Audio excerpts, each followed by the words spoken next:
એક જગ્યાએ મહાત્મા પધાર્યા અને ગામમાં દુકાળ, ગામમાં કાળ પડેલો. એટલે આવીને બાપુને પગે લાગે, અરે બાપુ हमारा खेत बधा सुकाई रहा है, हमारा बाजरा सुकाई जाता है बाबू. अच्छा कितने बीघे का है? बाबू हमारे पास तो 50 बीघा का बाजरा है, गांव में तो बीजा को है, तो बीजा का छोड़ो, तुम्हारी बात करो. कितना बीघा का है? कि बापू 50 बीघा का है. हाँ दक्षिणा दो. लो बापू 50,000. कोई बात नहीं, तेरे ऊपर कृपा शुरू हो गई है. सुबह देखना तेरा 1 लाख का खेतर भीना हो जाएगा. तो बाबू 50,000 में हवार थયું ને तो गाम जाग्યું ને तो આનું ખેતર પી ગયેલું. બોલો. અને પછી જે ગામ દળ્યું, क्या बात है बापू है कि क्या बात, अरे हिमालय से आए हैं. બહુ આગેથી આવે ને પાછું બહુ આપણે ઓળખતા નહીં, ત્યાં બહુ ન જવું. અહીંયા તો આ પેઢીઓથી ઓળખીએ છીએ, એના પગ પકડવા, અજાણ્યામાં માથા ન મારવા. તો ઓલો બીજે દી બીજો, બાપુ हमारा तो 20 बीघा का है, तो 20,000 रख दो. તો બાપુ એને 20,000 રાખ્યા, બીજે દી 20 बीघा પર લઈ ગયું પાછું. પછી તો બાપુ ગામને શ્રદ્ધા બેસી જાય ને, क्या बात है. एक जन बापू मेरा 10 बीघा का, कोई बात नहीं 10 बीघा का रख दो, गूगल पे कर दो.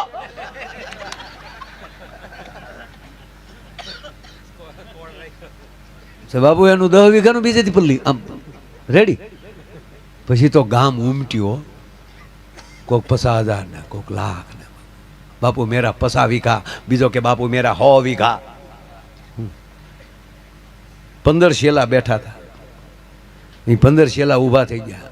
કે બાપુ હમ ચલતે હૈ, तुम रहो. કે કેમ? डंकी धम धम के मर गया है, पूरी रात धमाते हो. आखी रात बोला शेलाव ने तोड़वी नाखता था. डंकी गाम ने डंकी राजे पानी पाई देता.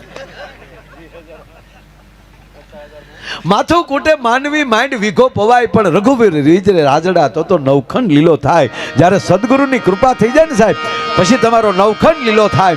એ નવખંડ કયો? આ શરીરના 9 ખંડ છે આપણા. એની અંદર જ્યારે પોરના પલ્લા મળે ચડવા, ભગવતીનું આવાહન થાય છે. એનું ખબર કેમ પડે? કે ખબર ક્યારે પડે? કે તમને અંદરથી આ ગામને આનંદ આવે અને એ સ્વીકારી લ્યો તો. અને બાપુ વર્ષોથી જોતા આવું છું, બહારના જેટલો હુંચકો પડી જાય ને એટલે ગામના બેક ઓછો પડે. શું કામ? આપણે હાવ ઓળખતા હોય ને.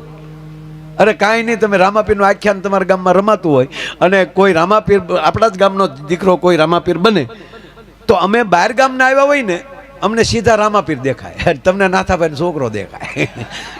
ન્યા ગોથું ખાઈ જાવ. જો ગોકુળ ગોથું ખાઈ ગયું ને બાપુ. ત્યાં તો નંદ બાબાનો છે, માખણ ચોર છે. હશે કે નહીં હોય, હશે કે નહીં હોય. ત્યાં 11 વર્ષ 52 દી વયા ગયા. કંસને માર્યો ત્યારે ખબર પડી કે આ લે આ આપણી વચ્ચે રહેતો હતો. વિરાટ રૂપ અર્જુનને પણ દેખાડે છે અને વિરાટ રૂપ દુર્યોધનને પણ દેખાડે છે. વહટી લઈને ભગવાન કૃષ્ણ જાય હસ્તિનાપુરમાં. હે મહારાજ ધૃતરાષ્ટ્ર, હું શાંતિ દૂત બનીને આવ્યો છું. હું પાંડવોનો પક્ષ લઈને નથી આવ્યો, પણ મને ભરોસો છે. જો આ વાત ભગવાન કૃષ્ણ એમ કહે છે કે મને ભરોસો છે.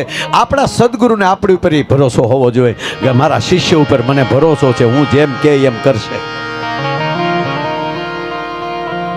આજ ભગવાન કૃષ્ણ કહે છે કે હે મહારાજ ધૃતરાષ્ટ્ર, હે દાદા ભીષ્મ, હે કૃપાચાર્ય, હે દ્રોણાચાર્ય. અને ભગવાન કૃષ્ણ બાપુ ત્યારે જે બોલે છે એ અદ્ભુત બોલે કે હે ધૃતરાષ્ટ્ર, હે મહારાજ, હે હસ્તિનાપુર નરેશ. સંસારની અંદર આવી ધર્મસભા, આવી રાજસભા કઈ જગ્યાએ હોય કે જે સભામાં દાદો ભીષ્મ બેઠા હોય, જે સભામાં કૃપાચાર્ય બેઠા હોય, જે સભામાં ગુરુ દ્રોણ બેઠા હોય, જે સભામાં કર્ણ બેઠા હોય. અને ઈ સભામાં આજ કૃષ્ણ તમારી પાસે આવીને ખોળો પાથરે છે કે આ સભાને મારે વિખેરવી નથી. અને મને પાંડવો ઉપર ભરોસો છે કે હું જે કહીશ એ સ્વીકારી લેશે. માટે એનું ઇન્દ્રપ્રસ્થ પાછું આપી ગયું અને દુર્યોધન ઊભો થઈ જાય. અને સમાજમાં યાદ રાખજો, જ્યારે જ્યારે પ્રજા કે અને એવું રાજાને કરવું પડે ત્યારે વિના ચાયચ્છ દુષ્કૃતાઓ. રાજા કે એમ પ્રજાને કરવાનું હોય, એને બદલે જ્યારે પ્રજા કે, દુર્યોધન કે અને ધૃતરાષ્ટ્રને કરવું પડે. દુર્યોધન વચ્ચે બોલે છે અને ત્યારે કૃષ્ણ કહે છે કે દુર્યોધન, હું રાજાને પૂછું છું, હસ્તિનાપુર નરેશને પૂછું છું, તને નથી પૂછતો. દાદા ભીષ્મને પૂછું છું. અને ત્યારે દુર્યોધન ફરીવાર બોલે છે કે એને શું ખબર પડે, હું કહું છું કે ઇન્દ્રપ્રસ્થ નહીં મળે. કે તો ઇન્દ્રપ્રસ્થ નથી જોતું. અરે હે દુર્યોધન, હું એક મહાન યુદ્ધને રોકવા માંગુ છું, મહાવિનાશને રોકવા માંગુ છું. માટે હું તને હવે વિનંતી કરીને કહું કે કેવલ 5 ગામ આપી દે. ક્યારેક મહાભારતમાં ડોક્યું કરજો, ભગવાન કૃષ્ણ કહે છે કે દુર્યોધન, રોવાના દાડિયા કરવા પડશે, આ જેવો તેવો વિનાશ નહીં થાય. અને ત્યારે દુર્યોધન કહે છે કે તમે મને ભય દેખાડવા માટે આવ્યા છો. ભય નથી દેખાડવામાં આવ્યો, હું વિનંતી કરવા માટે આવ્યો છું. 5 ગામ નહીં, કોઈના નાકા જેટલી નથી દેવી, થાય એ કલ્યાણ. અને એનું કીધેલું ધૃતરાષ્ટ્ર કરતા હોય અને ઈ સભામાં કૃષ્ણ નીકળી જાય. વાત એટલા માટે કહું કે ધંધા બધાય કરજો, પણ આપણી વચ્ચેથી આવા મહાપુરુષને ભગવાન રીહ કરીને વયા જાય એવો ધંધો જિંદગીમાં ન કરતા. મારો કહેવાનો સૂર્ય છે, એને આપણે આંગણે આવવાનું મન થાય. પાંડવો ભલે 5 હતા, પણ અર્જુન એવું જીવ્યા કે ભગવાન કૃષ્ણ એમ કહે છે કે હે અર્જુન, પાંડવા નામ ધનંજય. પાંડવોમાં અર્જુન મારી વિભૂતિ છે. વૃક્ષમાં પીપળો, સિંહ, પ્રાણીમાં સિંહ, છોડમાં તુલસી, પથ્થરમાં શાલિગ્રામ, જળચરમાં મગર. અને બાપુ, દેવોએ ભગવાને જે જે પસંદ કર્યા ને એ પાછા માતાજીએ એના વાહન કર્યા. જો ભોળાનાથને ગમતું હોય ને અતિ, તો એક હાથી અને બીજું બોકડો. તેમ કે ભોળાનાથને બોકડો, તમને પૂજા કરતા ન આવડે, કાંઈ આપણને કોઈ શ્લોક બોલતા ન આવડે. જો અહીં આચાર્યને એને પૂછ્યો તમે તારે સવારે, કાંઈ શ્લોક ન આવડે, પણ ભોળાનાથ પાસે જઈને જો બોકડો બોલાવતા આવડે એટલે મહાદેવ રાજી થઈ જાય. આ નવીન વાત નથી, સત્ય વાત છે. ઘણા પૂજા કરીને મેં મહાપુરુષોને તે એ બોકડાનો અવાજ કરતા, બોકડો બોલાવતા જોયા છે. મહાદેવ રાજી થઈ જાય. હું કામ? એના સસરા દક્ષનો જેથી મસ્તક, ગણપતિનું મસ્તક કાપ્યું ત્યારે હાથીનું મસ્તક લગાડ્યું, અને દક્ષનું જ્યારે મસ્તક કાપ્યું અને યજ્ઞ હજી અધૂરો હતો, યજ્ઞ પૂરો કરવાનો હતો અને દક્ષને સજીવન કર્યા, ત્યારે બકરાનું, બોકડાનું મસ્તક એને ચડાવ્યું. અને મહાદેવે એ વાલો લાગ્યું ને ત્યારે પરાશક્તિ એ બોકડાનું વાહન બનાવ્યું. મહાદેવને ગમે છે. હા, ભગવાન કૃષ્ણ એમ કહે છે કે પ્રાણી, જળસર પ્રાણીમાં મગર બસ હું છું, ખોડિયાર એ વાહન લીધું. હે અર્જુન, પ્રાણીમાં સિંહ હું છું, તો ભવાનીએ સિંહ એનું વાહન કર્યું. જે નારાયણને, જે મહાદેવને જે વસ્તુ ગમે છે એ શક્તિઓ એના વાહન બનાવ્યા છે. અને આપણે ઘણા પાછા ધૂણીને એમ કે માતાજીને બોકડો ખડાવો, લે આવી નાલી તો પાછા ફરો યાર. આપણા વાહનનો કોકે કાચ પડ્યો હોય તો આપણો મગજ વયો જાય, તો માતાજીના વાહનને આખે આખું લઈ લેતા હોય છે. અંધશ્રદ્ધામાંથી બહાર આવો. કોઈ એવું ચડાવતા હોય તો આપણને કઈ વાંધો નથી, નહીતર પાછું ઈ કાંઈ લાવી શકે, માફી માંગો. આમાં અમારા તો મરા છે હો, મારા હો. હા હા,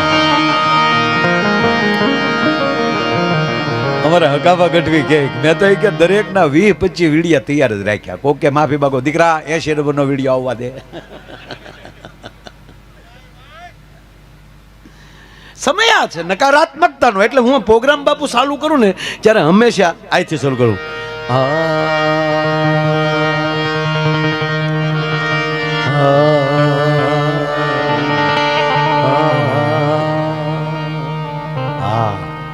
આપણી માએ પહેલો વહેલો શબ્દ આપણે શીખવાડ્યો હોય ને, પહેલું વહેલું આપણે બોલતા શીખ્યા હોય ને, એનું એ શબ્દ છે હા.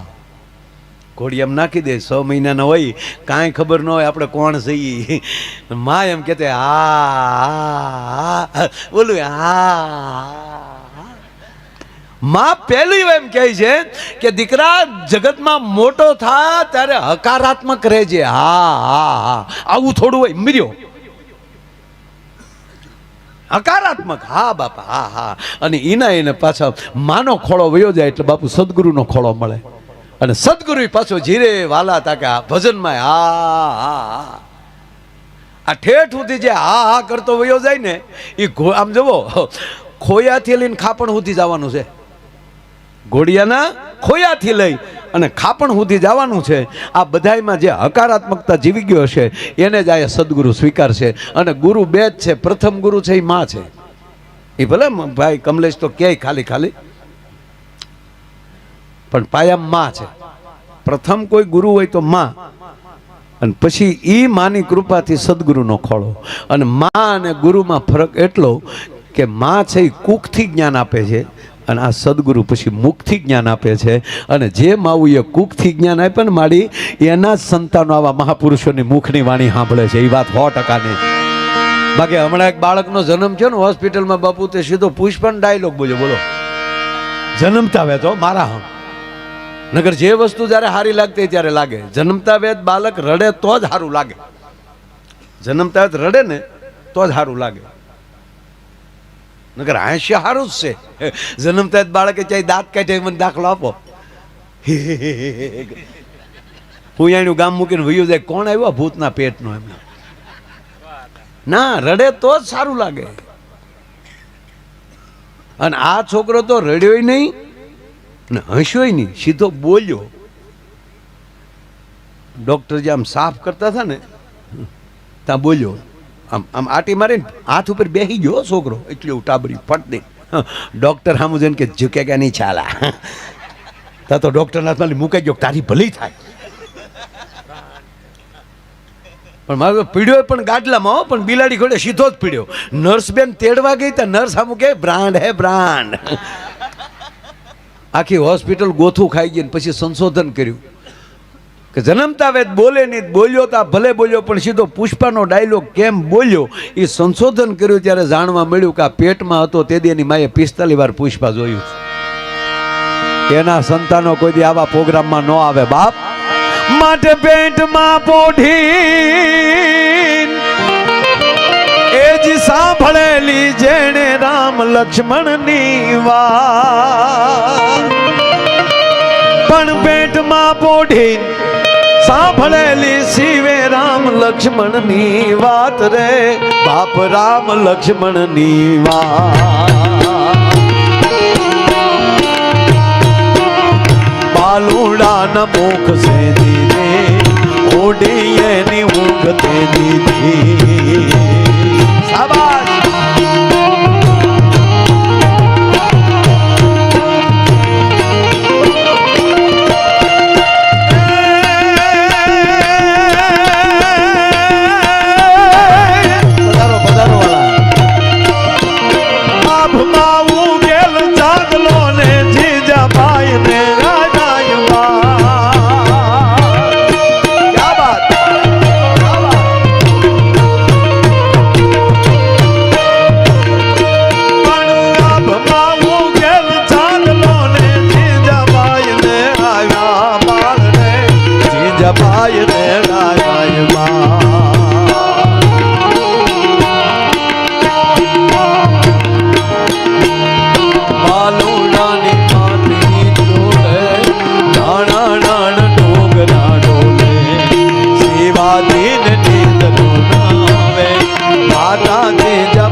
સંતોએ એટલે જ જનેતાને કીધું છે.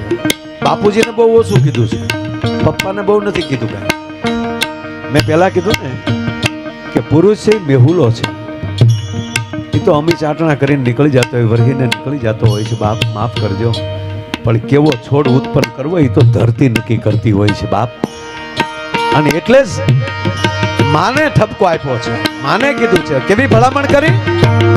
જનની જણતો ભક્ત જણજે યાન કા દાતા કા સુ.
ભગત જણજે કાં દાતા કાં સૂર, ત્રણની જ વાત કર્યો. એટલે જ આપણા 11 લાઈનમાં 3 તાર આવે.